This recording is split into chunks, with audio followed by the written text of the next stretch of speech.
Hey everybody, welcome back to Lionheart Radio. I want to thank you all for sticking with me throughout this process. I know we've taken a little bit of a hiatus from our normal interviews.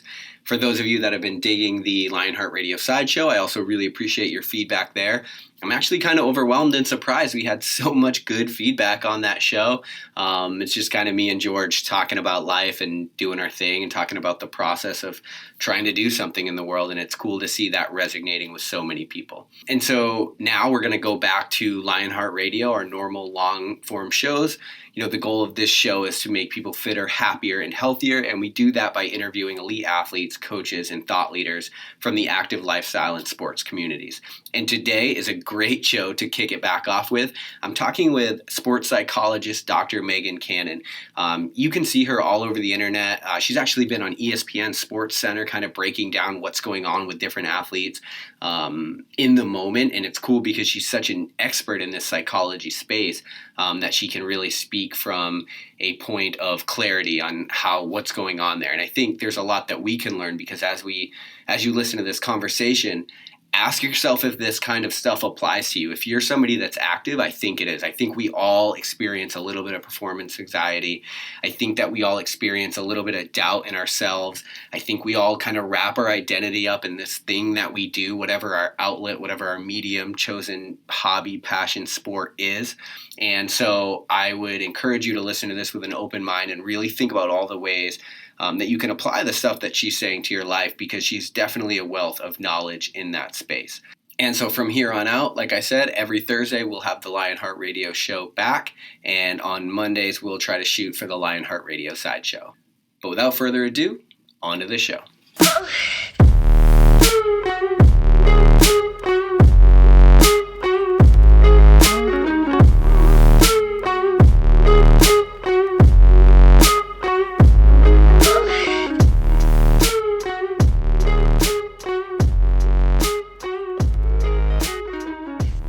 Look back over the last 2 decades, it seems to me like we've seen this huge expansion in the fitness industry. I think in large part just the advent of CrossFit and then all of the pseudo CrossFit methodologies that have sprung up around it. But what it's done is it's created this, like by some estimates, $4 to $5 billion economy. And one thing that I've noticed, and maybe it's because of the podcast or maybe just because of the coaching and the other stuff that I do, but I've noticed a lot of people that are kind of sick of their 9-to-5 job are sort of, maybe they were athletes in high school and they're the weekend warrior type, and they're trying to figure out how to kind of break into the fitness industry or sort of start making that more of their lives. Now, when I look at the fitness industry or when I look at athletics in general, the mindset piece, the psychology of being an athlete is actually a huge piece that gets overlooked quite a bit. I'm curious with you, like, what is it that kind of drove you into that side of things from the beginning? Why did you decide the psychology route to get into the industry? And so for me, I grew up, in the world of athletics. I was a swimmer, I played softball, and then I also danced. So there was that performance piece as well. Psychology, as I went into college, I went in undecided with a thought that maybe that was a direction that I might be interested in. I took a class in high school, but I wasn't committed enough to it to know definitively it was the way to go for me. So in college, the more I learned about it, the more it just seemed to be a good fit. And then with psychology, you pretty much have to take the graduate school route. And so when I went to grad school, I was, I think coincidentally, matched or placed with the sports psychologist that was on staff at the university that I attended down in Fort Lauderdale, which was Nova Southeastern University. And so he and I were able to connect, and it was at that point that I got an initial exposure to sports psychology. However, he had a clinic that you were able to do as an elective clinical rotation. You just were not able to do it until your 4th year, because in his mind it was not to learn basic clinical skills. It was more, this is a specialized area, and it was more training in that rather than some of the basics that you would get in the first 2 rotations that you had. And so I applied to the practicum site and I was accepted. And it was at that time I really saw that it fused two interest areas together. One being just the sport and fitness world. I continued to be really active throughout college and grad school, starting to get into Spartan races and lifting a lot more, dabbling in some CrossFit, as that was around the time it started to become a thing. And so it was, for me, just a really nice fusion of interest areas, pulling in the psychology piece that I had been studying, for the last 8 years, in addition to that component and environment that I had grown up in and continued to partake in as an adult. So it just was a nice mesh and melding that just seemed a good fit for me personally. And it just happened to be at a time where, like you were saying, there's definitely been a push more so in that fitness industry, but even in the world and culture of sports psychology, we're seeing it and hearing about it a lot more in the secular population rather than just in sort of the research and the psychology world, which I think is a really neat evolution to be a part of. Yeah, I think so too. I think what's really cool, like one of the things that I love about sport, it's one of the things I really love about endurance, is it's sort of the lessons that you learn sort of transcend sport, and they are very applicable to everyday life. And what's interesting when you look at performance psychology, I think that there's so much that executive business owners, like all of these people are like kind of hungry for these lessons that it seems like people are learning on the field or on the track or in some kind of arena. Has that been like has that been your experience so far? Oh, absolutely. I think the field of sports psychology and what I'm able to do with the athletes I work with is really awesome because, there's a piece of the individuals that I have the opportunity to work with and the athletes that they want to get better at what they do. And so there really is that performance driven piece. They're already really motivated, they're bought in. But then there's a whole other sect of the population that, they are coming not necessarily to just boost performance, but maybe there is, they're experiencing a significant amount of anxiety. When they're competing, they're getting panic attacks. There's those types of things going on, and so I think I'm able to see a lot of athletes in my office and we're learning different clinical skills. We're learning performance skills that, as you said, it transcends outside of their world of sport.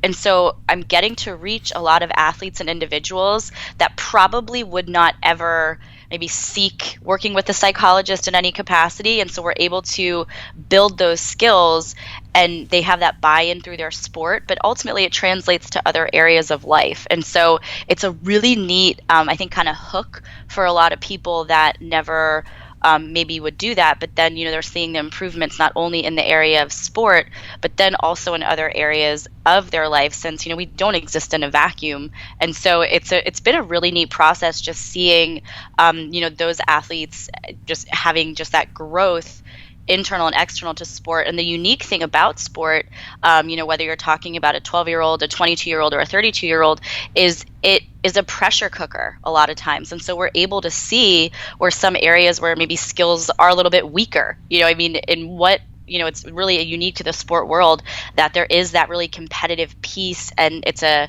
really great example of a pressure cooker situation that then it's like, oh man, like I struggled here. Well, let's deal with that now that we're talking with you about soccer or CrossFit, so that when you're experiencing a pressure cooker situation, maybe in your job or related to your family, you now have the skill set that's able to translate over.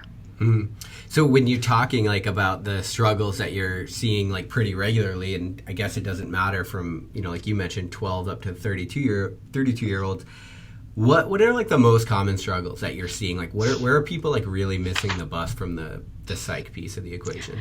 Anxiety. I talk about anxiety. The majority of my clients are coming in whether they're experiencing panic attacks or they're just overwhelmingly anxious and can perform really well in practice, but not so much when it comes to competition. And so anxiety is a huge piece of what I talk about. And then I would say second to that, there's also a really strong population I work with that are dealing with injury to some capacity, whether they've recently been injured or they're going through the rehab process. And, with athletes, being a part of the team and being an athlete is a really big piece to their identity. And so the injury process or experiencing an injury is a big shake to that, or it can be. And then also the the third phase, where I refer to it as like the third phase of injury, is, the rehab is done, whatever type of surgery or treatment you needed is over with, and now you're transitioning back to sport, which having that, for lack of better, for that trauma of the injury, that transition back can be a challenge for some athletes. Not only you have that comparison to where you were pre-injury and that level that you were at, which now, because you've been out for a certain period of time, you are not there anymore, and also just the fear of re-injury. And so that's, a lot of the things that I see and I work with. Okay, I got some notes here. We're going to try to unpack all that. So if we start with, I want to start with the first thing you mentioned, which is like the performance anxiety piece, because I agree with you. I think I see that all the time. One of the things that I tell people often, or I encourage people to do, is actually compete in something for many reasons. Like, I think it's a good motivation piece. But one of the things I really like about competition is rarely a perfect day. You could compete 100 times. This is what I've noticed. I probably have competed 100 times, and maybe one time ever has everything really worked out. The bar felt light. Everything went exactly as I planned it. Like, usually it's like that Mike Tyson quote, everybody's got a plan until they get punched in the face. And I feel like competition is a good punch in the face for whatever it is that you do. It helps prepare you. And so I'm curious, like, when you are talking to these people that have this kind of performance anxiety, and your population tends to compete, if they're athletes, obviously. And so I guess, like, where do you start deconstructing that? Like, how do you start preparing people for it other than just putting them in the arena? Yeah, so I'm big on educating, with, I think, culturally, whether you're talking about high schools, college, outside, and even specifically in the world of sports, we learn so much about how our body works and how our muscles work together, and drills that you can do and lift. Like, so much of that is neck down, and we learn about it. But something, this massive area that we never talk about and really teach, is our mind and emotions and how they work. And so I really start by empowering the athletes I work with knowledge of, hey, this is, how your mind operates, and this is how stress can impact it, or, in a negative way. And so here, let's base level, you have to learn different strategies to cope with your stressors. But beyond that, then I teach them about the physiology behind anxiety and what's happening when you start to feel your heart rate excelling and your stomach feels like garbage, or you feel like you're going to throw up. I teach them to really empower them with that knowledge so that they know what's going on in their body rather than being scared of it. They can put it into a context, and then from there start building on the skills. Because in my mind, if I'm just telling an athlete, hey, do some breathing or do this, do that, well, if they don't really understand why that's going to be of help to them, it just is less impactful. I feel like the hit rate is just less so. So I first empower them with the knowledge, then we build the skills, and then we really work towards focusing on I view anxiety as three muscles. The first muscle is that physical piece, that physical activation that occurs. The second piece being the mental muscle. The direction of our thoughts can amplify that physical piece, and then we can have those racing thoughts, and it can really just continue to increase. Or the direction of our thoughts can go in an area that's going to help decrease it. And so, that's focusing on the factors in which you can control. It's not dwelling on those uncontrollables. Like you were saying that, a day of competition, there is no such perfect day. And so it's challenging them to focus and put their mind in a direction that's going to be of help to them. And then that third factor, or the third muscle that I call it, is, the confidence in control. If you are experiencing anxiety and you feel like the moment that those butterflies start to happen and your heart rate starts to excel, and it's like, well, forget it, that's it, day's over, like, I don't know, like, and all of a sudden it's like the anxiety is controlling you, that's, a really scary place, versus reframing that and having positive experiences of managing that anxiety and feeling like what's going on and feeling like you are in control and have control in that situation, where you can't control the situation, but you can at least control your reaction and your mind frame within it. And so that's kind of the process that I like to walk through the athletes and the individuals that I work with, that educating, the skill building, and then ultimately challenging them and helping them build that confidence that whether you're in competition, no matter where it is, if it's a new place, if we're talking postseason championship games, like, you are in control and you can control your body to excel in the situation that you're in, whatever that situation is thrown at you that day. Right. So it seems like the first step, like, you just create some kind of awareness around what's happening, and then that allows the athlete or the person going through said anxiety to kind of gain some perspective on, like, what's actually going on so they can start to control it. Yes. So, all right, so this is cool. So one of the things that I've become acutely aware of while being in the military is, sometimes like you get inoculate or you get exposed to a stressor that causes a very sympathetic reaction. And one of the things that I work on quite a bit are like different breathing protocols to try to get my body somewhat closer to a parasympathetic state so I can make better decisions and I can have better, cognitive ability and control over my faculties. When you're doing this, when people start to go sympathetic like that in an anxiety type situation, what's your kind of go-to other than pointing it out?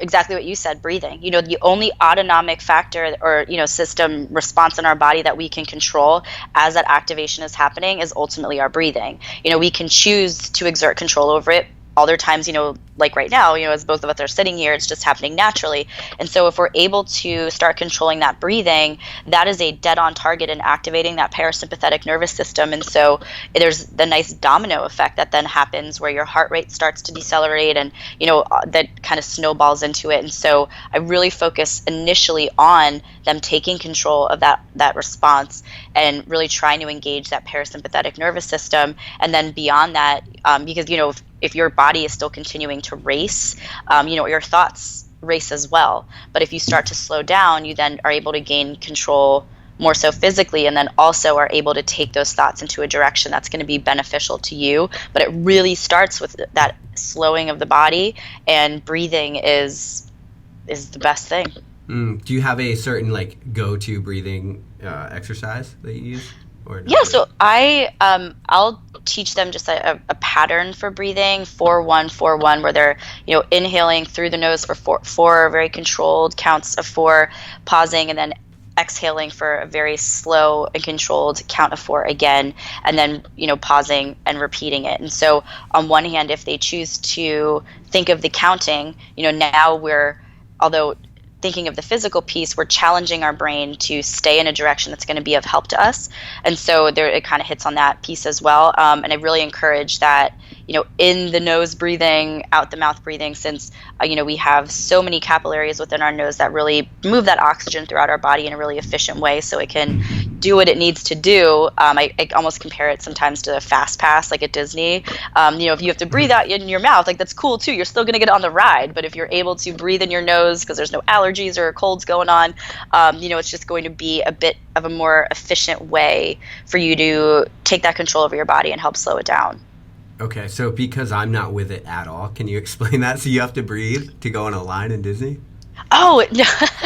So I like comparing it. So if you're breathing in your nose, there's just a lot of capillaries and smaller blood vessels inside of our nose that as you are drawing in that oxygen, it really is able to move through your body in a quicker and more efficient way versus breathing in your mouth. And so when I work with the athletes, I try to make a comparison to them. And so I like to compare it to, if you're at Disney World and if you're in the regular line versus a fast pass line. So, you're going to get on the ride either way. We're going to activate that parasympathetic nervous system either way. But if you're able to breathe in your nose, you're just going to navigate that process a little bit faster, just since that oxygen is going to be able to flow through your body and go where it needs to go in a more efficient manner.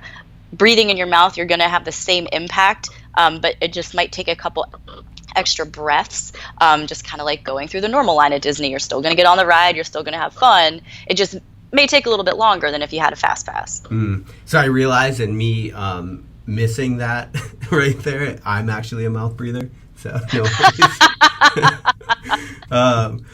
So the second thing that you started talking about was this idea that once we get injured and then kind of trying to figure out how you get back from an injury and what your identity is and or how you become the same athlete or become a better athlete, dealing with the fact that you've been set back.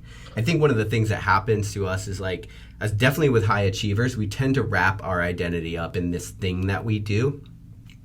At least that's been my experience. And then when that thing gets taken from us, it's a really big blow to our psyche. And so I'm curious with what you've seen, or is that consistent with what you've seen? Yes, so often. I mean, the athletes and nowadays, people are specializing so much younger. And so it's, rather than having, maybe when you or I were going growing up and playing sports, it was much more the norm for people to be multi-sport athletes and do all of these things and other activities, where now it's like just so much more specialized training at younger and younger ages. And so you're not only identified as an athlete, but it's like, I'm a soccer player, and not only just a soccer player, I'm a right forward. I mean, it really has just, the culture of sports has changed over time. And so it's a big blow to the identity for a lot of these athletes, like as you were saying. And so it's a challenge to work with them, and something I like doing with them is, I call them the identity bubbles, where I will have them on a piece of paper draw out a bunch of, like, 12 different bubbles, and in one of the bubbles I'll have them write whatever sport that they're doing, and the majority of the athletes I work with,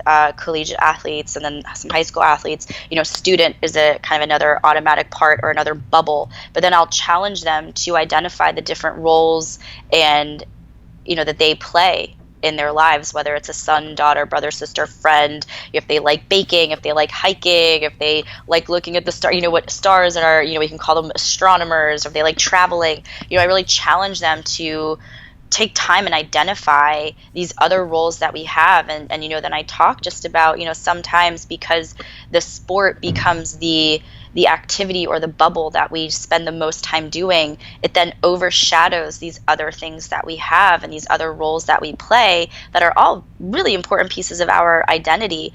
However, that bubble for the sport is ultimately an outlet, where that excellence or that talent and skill is internal and intrinsic to that athlete.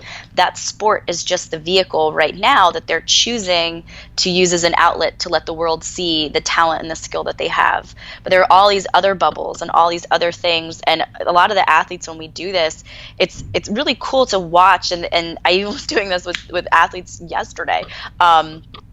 I have a really elite level gymnast, and it takes up a lot of her time, and she just sat there and was like, whoa, I didn't think about this. And she, it was a really empowering moment for her, just to see not only is she a gymnast, but she has all these other roles in which she plays in her life along with other people.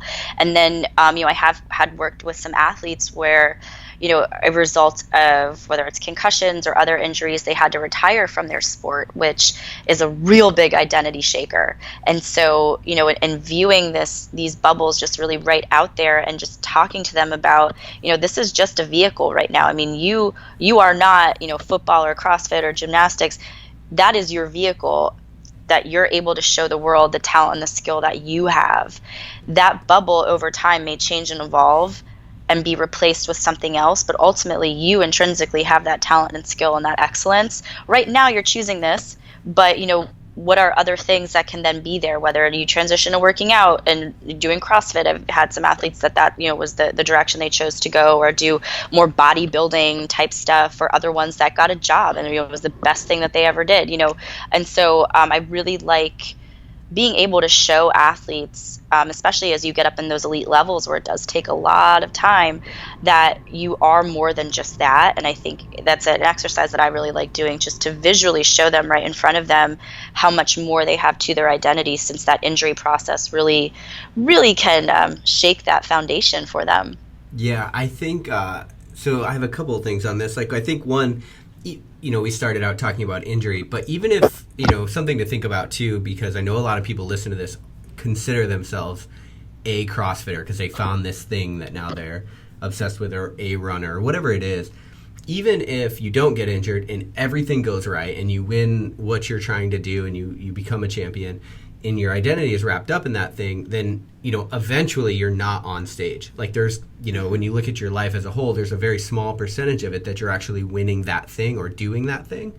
And so you still have to, figure out some way to be with who you are as a human when you're not doing that thing. So, injury aside, if you're listening to this and you're not injured now, it's just something I think worth thinking about, because I think it will increase your overall happiness probably, and contentment with your life. But then I think it makes you a little bit more resilient. So and I would love to hear your thoughts on this, but I think when your identity is more in who you are as a person and not these things you do, if you're the kind of person that wraps your identity in everything that comes along because you're not quite sure who you are, maybe you're going to wrap it up in relationships as well. And if we look at at the whole entire situation, if you're able to be comfortable with who you are, when that relationship ends, like you're just more of a resilient human, because all of these things, like life is just constantly changing. So if you can be the thing that doesn't change in that, it actually makes things a lot more comfortable for you.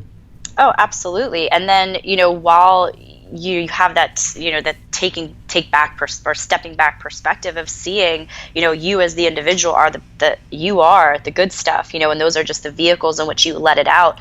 Sometimes what can happen is if there is so much emphasis on one certain piece of our identity, whether it's CrossFit, relationships, your job, and all of a sudden that piece isn't going really well, or that's just the primary one, all of a sudden that identity bubble can have more pressure associated with it when you go to do it, because that is you, and so it then has this impact of at times negatively impacting performance, because there is so much pressure, because it's like your identity is wrapped up in that thing. And so it has this, for some, an additive impact for pressure. And so it's a really neat thing, I think, like just taking time to identify the different pieces and different roles that you have as an individual, because it is you as the individual that have that talent, skill, excellence. I call it like the awesome sauce, internally. And it's just coming from you in the outlets in which you choose. Right. And I love that frame of reference. Like the essence is you, and you're just picking a medium for that thing, for your awesome sauce, as you put it, to manifest in the world. And when you talk about pressure, it's like, and just think about that in your life, like you want all these things you do you want to be happy and healthy, and putting pressure on anything, relationship, whatever it is not going to be good for that thing. So you mentioned one of the exercises you mentioned was to create these bubbles, and so that people can figure out, create awareness around the other aspects of their character that they can identify with. Is that sort of, I guess, would that be your best advice for somebody that is listening to this and is maybe thinking like, damn, I don't even know where to begin with this? Because I think, and I've been podcasting on this a lot, but so many of us are living sort of inauthentic lives. We're not quite sure who the hell we are or who we want to be in this world. And so I'm curious, like, what your advice is for people that are listening to this and might fall into that camp and want to begin to start figuring these things out. Yeah, it's one of my favorite exercises, because it really challenges you to do just that. And that's also why I very consciously have 12 bubbles on there rather than just like 4, because you can easily think, of like, oh, I, do CrossFit, and I'm a son, and I'm a brother, and I'm a friend. I mentally had 3. Right? It's like, that's not, it's like, okay, yes, those are 3 of them, but like, let's take some time. And so this exercise, when I do it with athletes, can sometimes literally take them 20, 25 minutes just to think of the bubbles. We think of different hobbies they have, different skills. And so when you really take the time, and I think there's a lot of accountability and power in writing it down and really seeing it in front of you. And so it's, it's just there. And having so many of them, because, when you do sit down and think about it, you may have to get creative with it. But it's a challenge for some, to think of 12 things, but I have yet to ever do this exercise with anyone, and they've never thought of 12.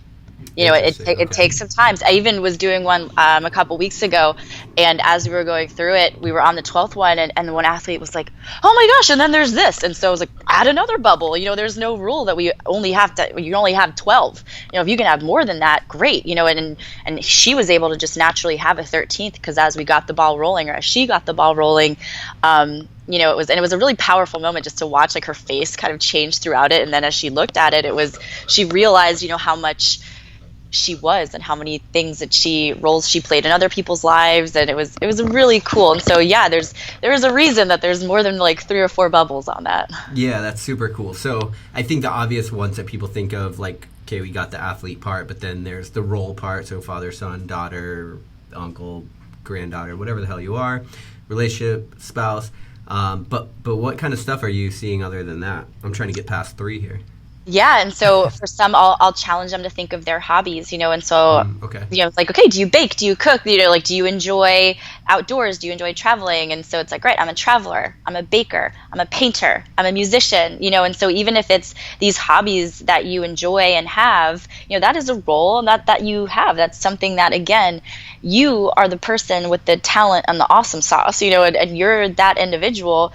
If that's one of your hobbies, you then are a musician, or you are a painter, and you have those skills. And so sometimes it's looking, or not sometimes, it is, looking into those hobbies and other things that you have, and really identifying that as a, as something that is a part of you and that you do. And even though you may only indulge in that or do it, once a month or infrequently, and not as much as some of the other, kind of bubbles that grow because we spend more time on it, whether that's your career or, athletics, things like that, they're still part of you. And they're things that, another vehicle for you to just, let that talent out into the world. Yeah, it's interesting because we're such an economically driven society, I think, for good reason. But when you meet people, the first thing that they always ask is like, okay, oh, so what do you do? And then it's interesting because if you're like, oh, I'm a snowboarder, they're like, wait, you get paid to snowboard? You're a professional snowboarder? It's like, no, I just really, really fucking love snowboarding. Yeah. But Exactly. so few people define themselves by the things that they love. They feel obligated to define themselves by what they do from 9 to 5, and a lot of times they don't even like that thing. Yeah, no, that's so true. So true. And then clearly, if you're defining yourself by something you don't like, there's some problem in that. I know as well. that you got, there's some other things going on there. Right. But it's definitely, I think, more prevalent than we would imagine. Yes, no, I would completely agree with you. So pre-show, we talked a little bit about what we wanted to cover, and one of the things I wanted to cover is what I've noticed is, and maybe it's because I'm a weirdo and I'm more into like Eastern medicine type stuff, but I've seen this resurgence of mindfulness, and I think what's happening is we have so many inputs now because of technology, because of smartphones, Mm-hmm. because of the world is really loud right now.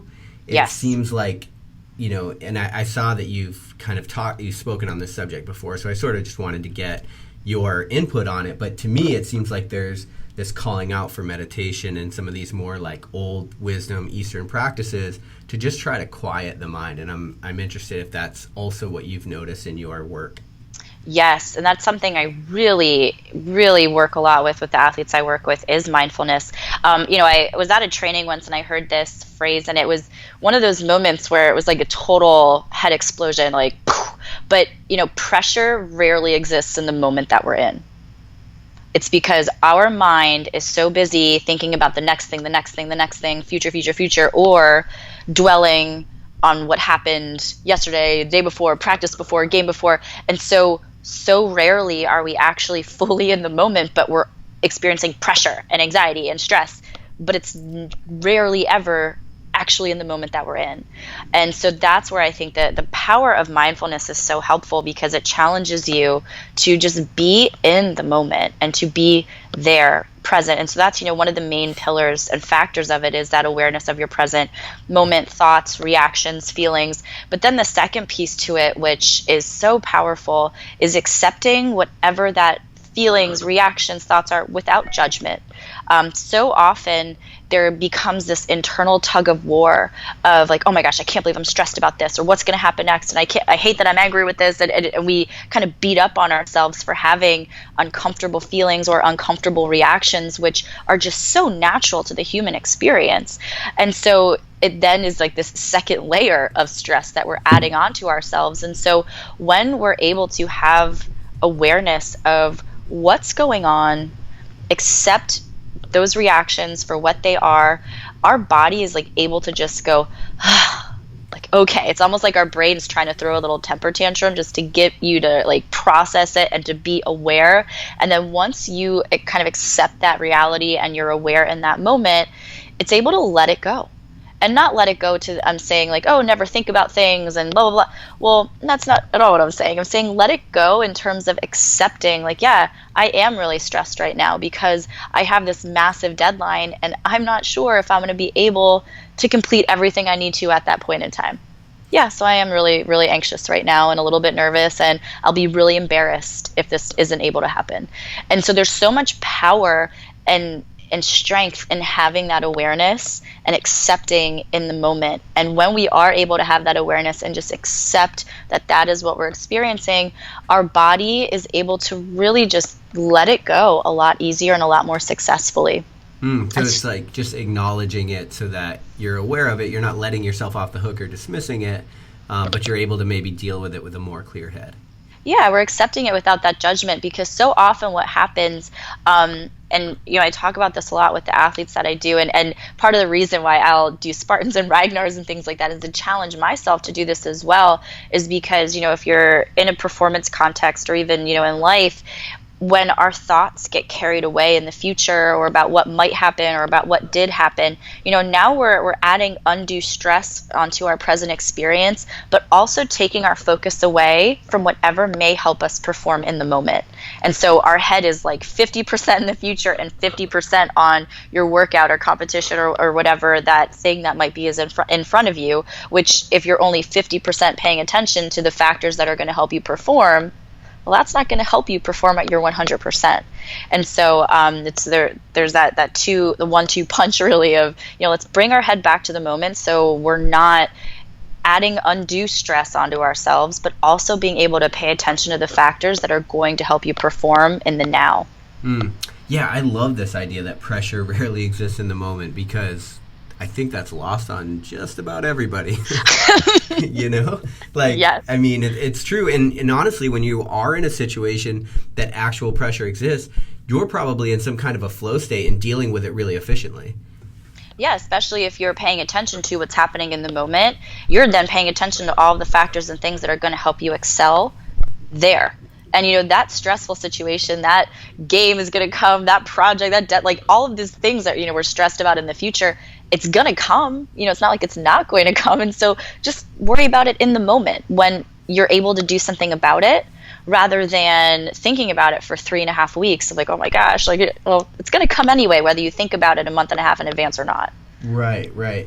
So another thing you mentioned is like these adverse experiences are natural to the human experience. So this is something that's like really intriguing to me, because if you look back on your life, the moments you were comfortable, you never fucking remember. Right? So it's like, I think about this because I speak a lot. So I get like these nerves before I speak, which you'd think would stop, but they don't. And what I'm trying to do lately, because I've kind of thought about it in a different context, is like, it's like when you're in cold water, or like I do the ice bath thing a lot, or when you have these nerves from a certain thing, like it's an indication that you're like really alive and you're probably doing something like noteworthy and that you're going to remember for the rest of your life. And so it's always interesting to me that we spend so much of our life avoiding these things when those are like really the indication that we're alive. Oh my goodness, so much so. And when we take it back, our emotions wouldn't exist if they weren't important. Like we think about like evolution over time, right? And so our emotions are actually an evolutionary experience that in terms of like humans and being here, it's helpful. We needed to have fear. We needed to have, like those red flags to prevent us from engaging in something that may have been unsafe. And so, so for over time, and we can get into, how our culture perceives emotions and how, it's kind of less okay for men to have those express and emote versus females. And we're culturally, kind of conditioned that emotions are bad. But in reality, and that's why when I work with my athletes, I never ever say, I'm like, oh, that's like a negative emotion. It's just an uncomfortable emotion. When we take a step back and at the most basic level, our emotions fall into 2 categories. They're either comfortable or uncomfortable. You may not be able to, define specifically what it is, but like that's, if you can just put it in either one of those buckets, you're halfway there. And those uncomfortable emotions, like you were saying, they really are it's like the friction that helps us grow.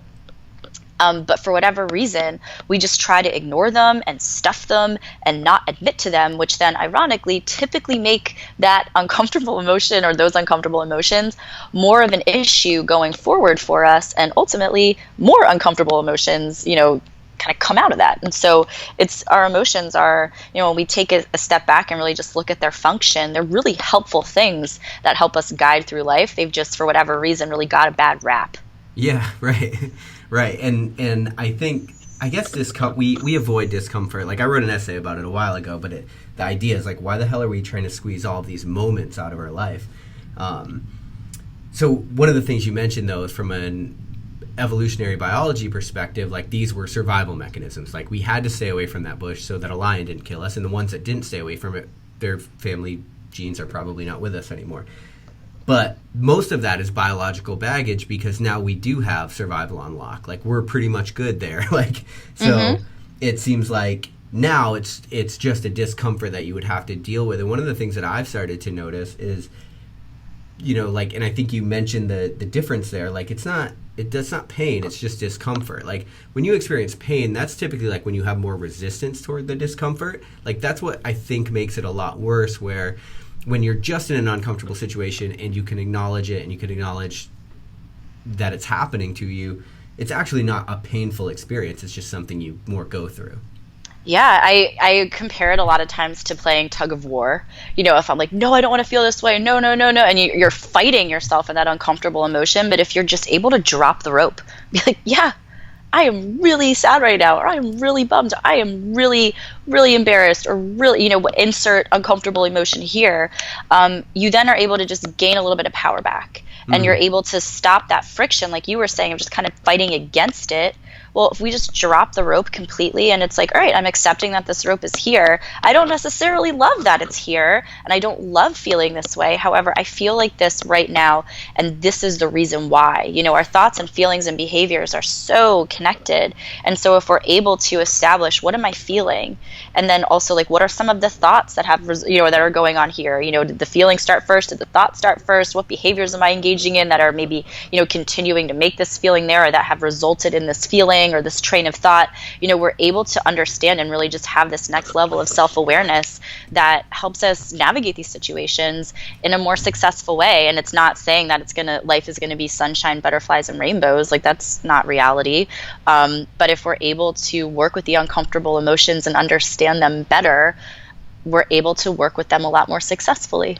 Yeah, I love that analogy of just dropping the rope, because I think it's applicable in sort of these uncomfortable situations, stage fright, whatever, sports, anxiety. But then I think just in life, a lot of times, like there's a big push to just move on, just get past it, like get through it.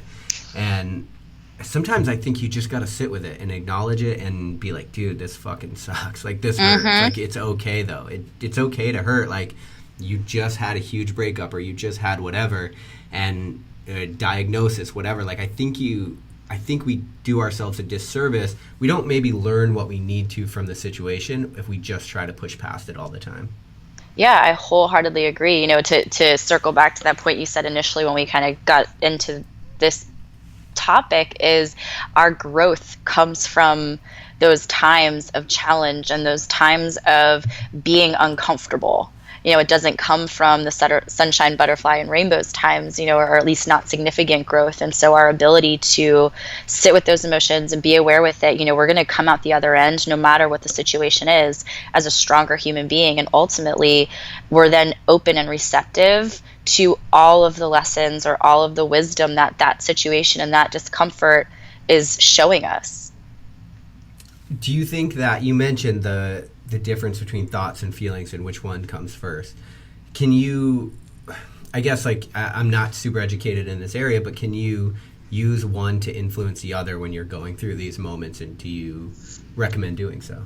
Oh, absolutely. You know, our thoughts, feelings, and behaviors, I'll draw them out in like a little triangle, and they have arrows that go, you know, both ways. You know, our thoughts impact our feelings impact our thoughts, our feelings impact our behaviors impact our feelings, you know, and sometimes we just are in a crappy mood.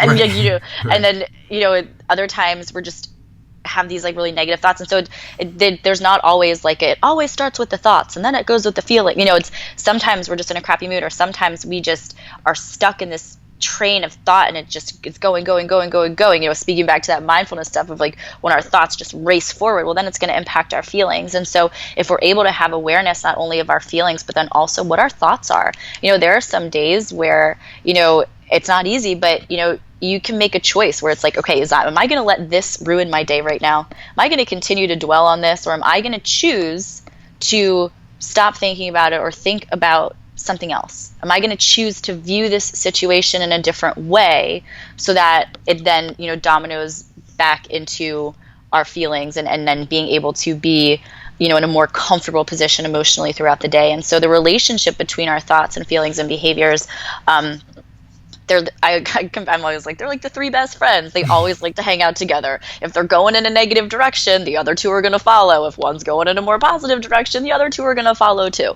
And so they just hang out all the time.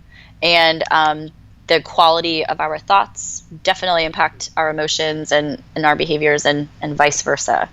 Yeah, that's so true. And I think there's immense power in your ability to choose the perspective that you look at something at. And people oftentimes, I think, feel like they're the victim of these thoughts or feelings. And I think a lot of times that's because they don't feel like they have the power to choose, when in reality that is literally all you have.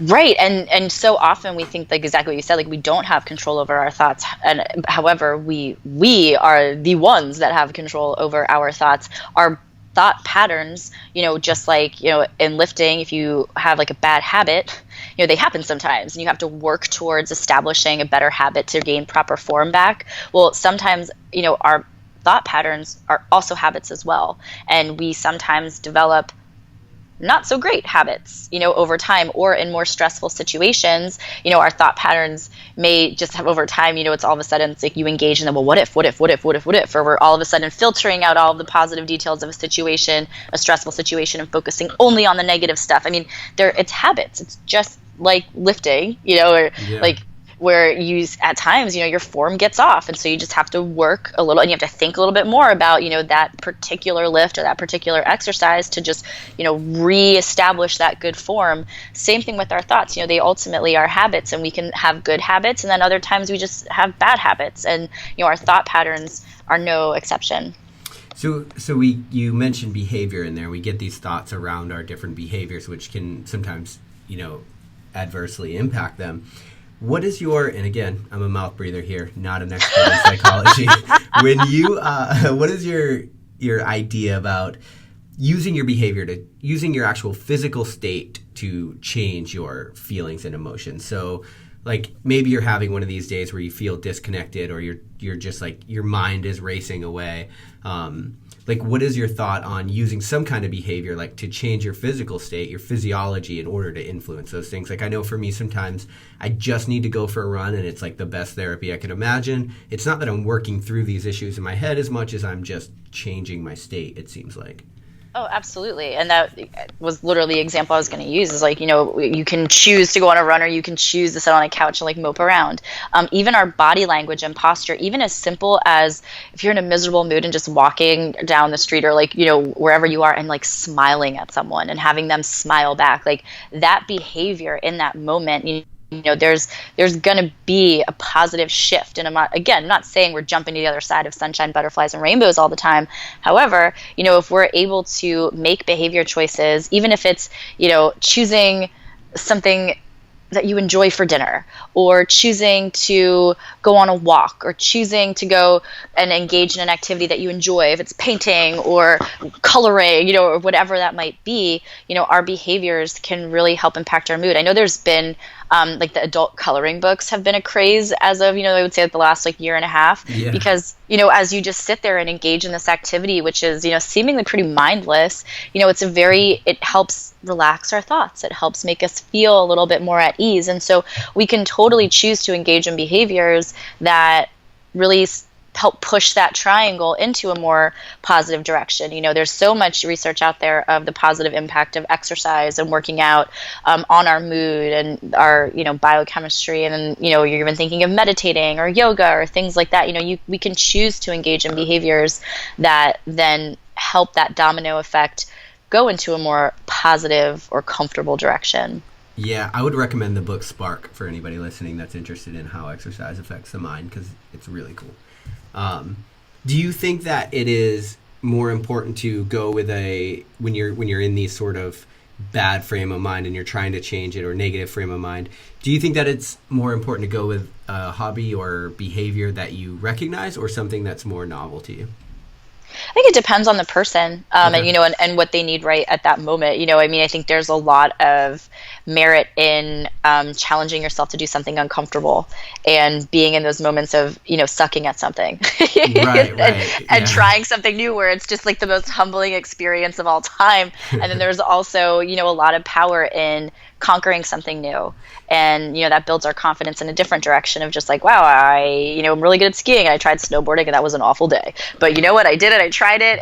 And by the end of the day, I was able to do that, And so I think it depends on the person. It depends on the situation. There's never going to be, a blanket statement out there because we are so different. And, depending on where we're at any given moment and how intense our emotions are in one way, shape, or form,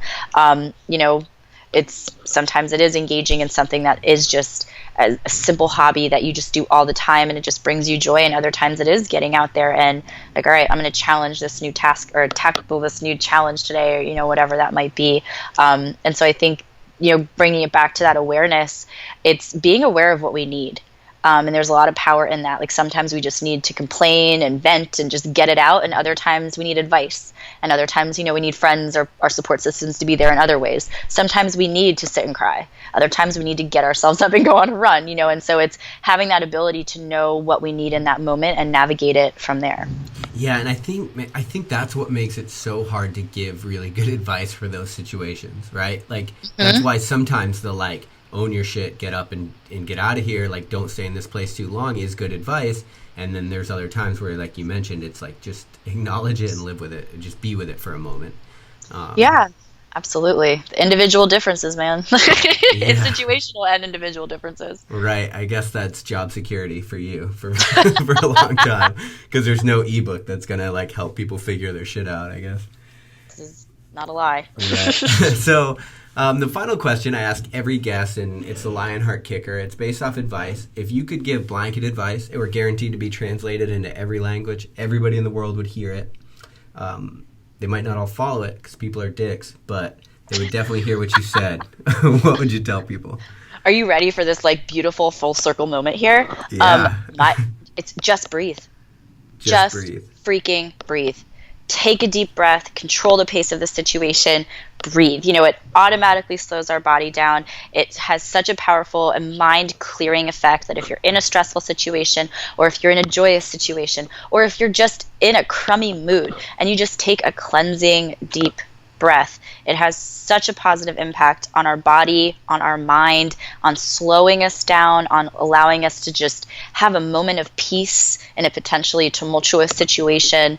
And just breathing is the most powerful tool we have because we always have it with us. We can literally never leave it at home. We don't need to rely on it being charged or, we don't need anything else to do it. And we have complete control over it if we choose to.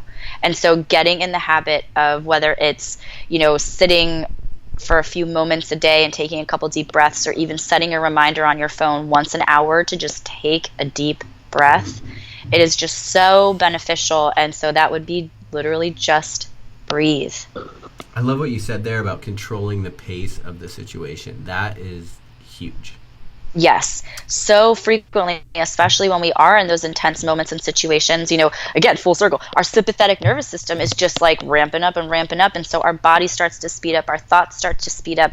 If we, I work with a lot of athletes who, if they make a mistake, like if a pitcher throws a bad pitch and all of a sudden they feel like, okay, I have to like correct the situation right now. I have to just like throw it again. And you speed up, your muscles are tight and your thoughts are faster. When we're able to take a deep breath, we're able to pump the brakes and control the pace of the situation so much more successfully. And our breathing is a really influential piece in our ability to do that. Yeah, I think that's great advice. For people that are listening to this and they want to follow along with you and your journey and support what you're doing, or maybe even learn more from you, where could they do that? I'm all over Instagram at Dr. Megan Cannon, also on Facebook, Megan Cannon, Twitter at Dr. Megan Cannon. So just, I realize that like people, we are, on our phones a lot. And so I try to put some resources out there via social media and just some information that's relevant. And from there, you can contact me directly through messaging and email. My email is at drmegancannon@gmail.com. And it's 2 N's, like the artillery weapon, not like the camera. And yeah, so they can follow or message me that way. Pretty much there, as not all the time, because got to take breaks from that stuff and put the screens down. But a good amount, just trying to put resources out there for people, and hopefully be a positive account for people to follow. It's kind of my goal to have that more positive voice out there in a world of social media where it's not always that way. Yeah, I think the world definitely needs it. Megan, thanks for joining me. I really appreciate you taking the time. Absolutely. Thank you so much for having me. Perfect. Thanks, guys. Thanks for listening to Lionheart Radio. I hope that the information from today's show will make you fitter, happier, and healthier. For the show notes of this episode and every episode, head to www.lionheartrad.io. Yep, just like Lionheart Radio.